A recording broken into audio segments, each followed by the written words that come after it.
today's 26 Minutes Dakar. In the bikes, we have a new leader in the general standings. Who might it be? A nightmare for some in the cars section. Will Gordon recover from this mishap?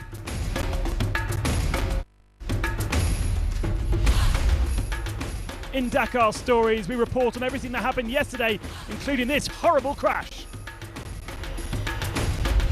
And in Dakar World, we learn a bit more about the Honda HRC team and their plans for the future.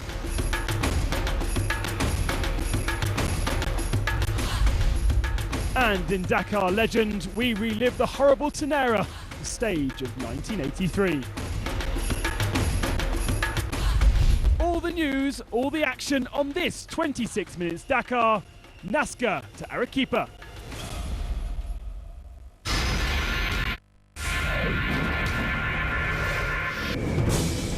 Previously in the bikes, it's been Junes so far on Dakar 2013, and it's caught people out. Francisco Lopez, no such problems, 2-stage wins, but navigational issues. It's not been simple for Cyril Depret either, but the Frenchman does lead the rally. I want to leave Peru without losing too much time. But behind me I know there are some very fast riders. But they have to navigate. One such fast charger is 30-year-old Juan Barreda, who nearly ended his rally yesterday. No brakes, no tanks. The next few days will be the most important for me. We've got to recoup some time. But just how much time can the Husqvarna find and fight back? Stage 4 is one of the most feared. 430 kilometers over vicious dunes at 2,000 meters. The Arequipa Hills will be the target. Francisco Lopez led the bikes away, knowing full well there may be an issue with his navigation, and so he dropped back to work alongside Cyril Depret. Gonçalves did the same, meaning the three ended up together. There will certainly be no repeat of yesterday's performance as they all slipped further back in the standings.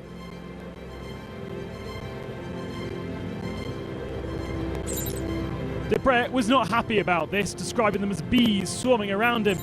And as the stage went on, it just grew and grew, more and more.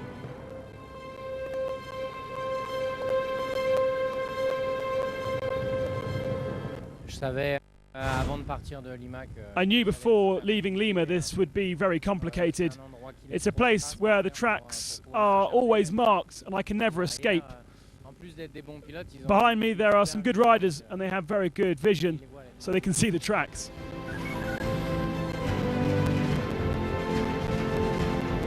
This is where they were fighting, the soft Dunas Grandas, a massive expanse ready to trap any unwary rider.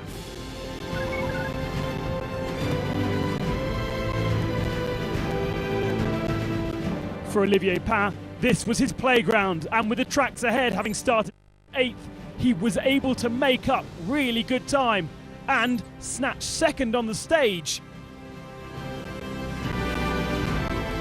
Most importantly, he's now the new rally leader. Behind him on the stage, and just a fraction slower, was Frenchman David Castor. Castor, riding a similar Yamaha to Pain, came third today, 2.5 minutes behind Pain, and that's the gap in the general standing as well, where he is second. So far, Jordi Villadoms had a relaxed rally. 23rd on day 1, 8th on day later. He struggled to 17th on day 3. Another 8th today has now moved the Tamaral Husqvarna into 5th overall. For Team HRC Honda, this was a much better day for the squad. Having stopped for his teammate yesterday, the red team had not really shown on the Dakar so far. But today, Pizzolito took 7th position and a trouble-free run. Rodriguez was 5th. The bike consumption sorted on today's stage. Such has been the confusing nature of the early part of the rally, the Portuguese rider is now only 22 minutes down in the general standings. Very much still hope of consolidating hitting his third position from last year. After a horrible day on day 2, Gerard Faria is back up to speed on his Honda, just 3 seconds faster than Rodriguez. He was 4th over this stage. Ruben Faria was 6th, and that keeps him in 6th overall, not able to catch up with his teammate and support Desprez. Once again then, the day belonged to Joan Barreira. No problems, he was able to run at the pace he enjoys, which seems to be flat out. He destroyed everything in his path, including a hapless bird who was smashed in two by his bike, and he took his second stage victory of the rally.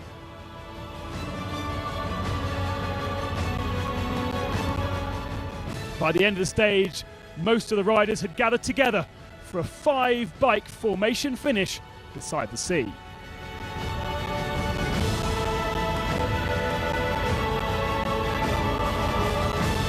Nothing to celebrate for the front riders though. Lopez only 19th, Desprez 15th, Gonçalves 18th.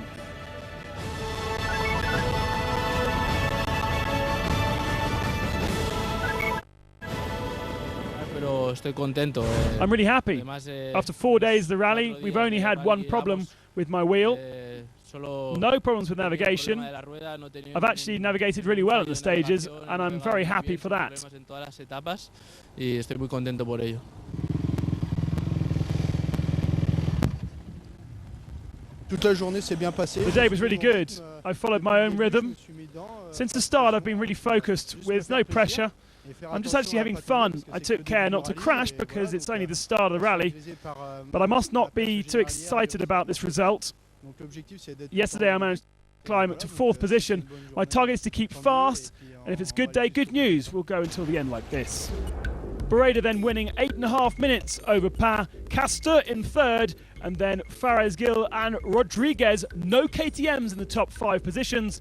In the general standings then, Pin, Castor, Desprez in 3rd, Barreira Bort, and Villedoms in the top 5.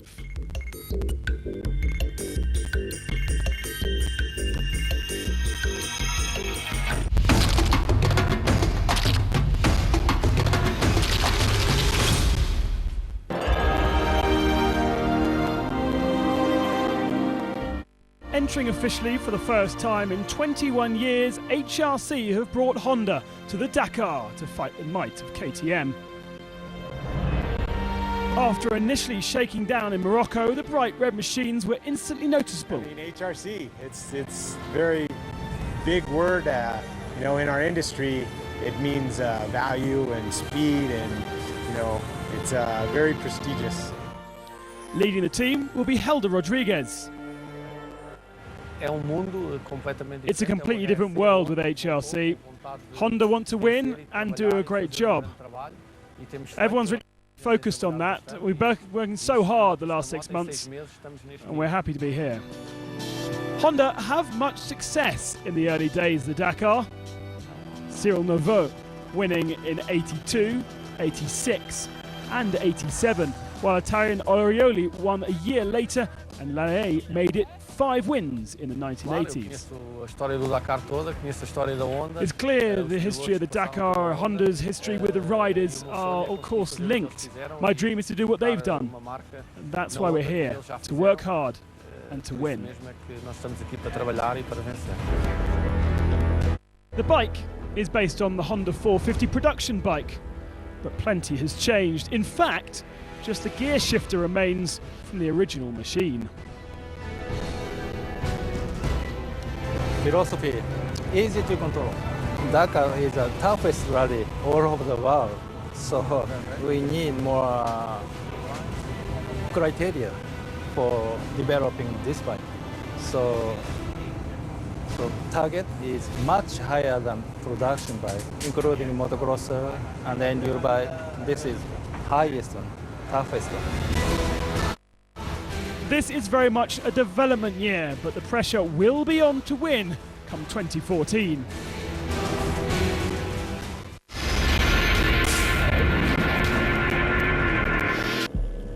"9 minutes and 48 seconds is the gap Marcus Patrani managed over the rest today. Mastering the most demanding stage of the first week of the rally, the Argentine is now far in the lead in the general. Starting behind Patronelli in second position, Sebastian Husseini was not able to catch him.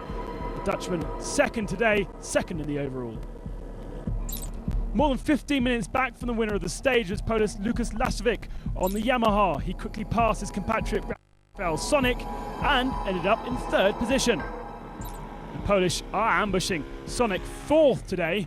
In the general standings though, he is 1 hour back from Patronelli. That's a big margin to make up.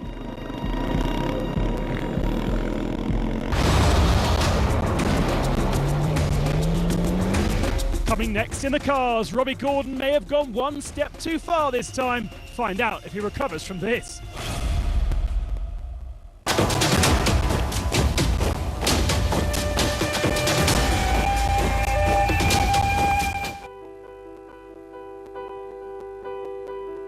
Also een kotter mallet. No starting.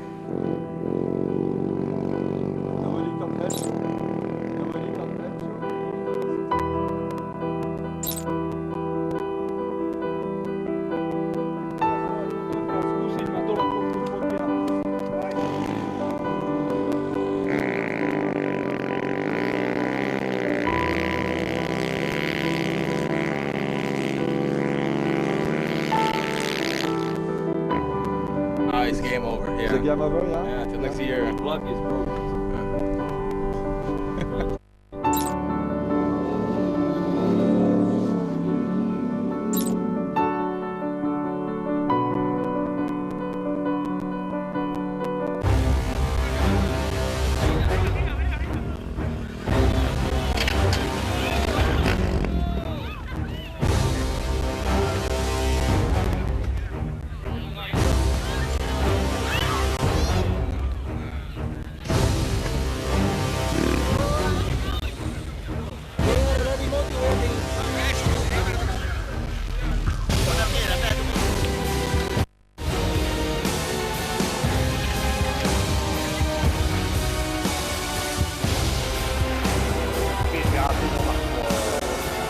Unbelievable that we hit the stone at the track of 50 meters wide. There's only one stone here, that's that stone, and we hit.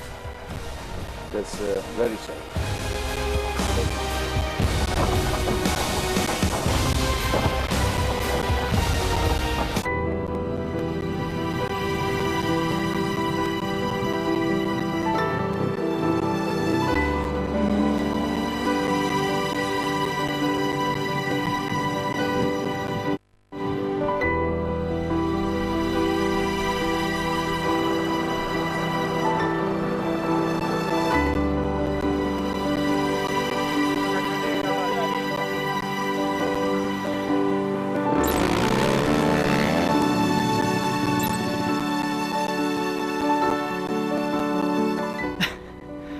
You just gotta put your mind to it.